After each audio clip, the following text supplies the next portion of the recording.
In this guide, I'm going to be showing you how to unlock the Cold Blooded perk in Modern Warfare 4. This is Miguel from Just Boz, and before we get into this guide, make sure to like the video and subscribe to the channel with all notifications on for more content like this. It really does help out the channel and we'd greatly appreciate it. If you have any questions, just ask them down in the comment section below. I'm going to be doing my best to reply to every single comment down there.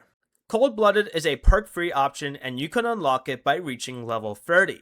Keep playing multiplayer and earning XP until you reach level 30, and once you do reach that level, it'll unlock, and all you have to do is open your Create a Class menu right over here, select a class that you want to edit, then go down to the perk section and choose Cold Blooded under Perk Free.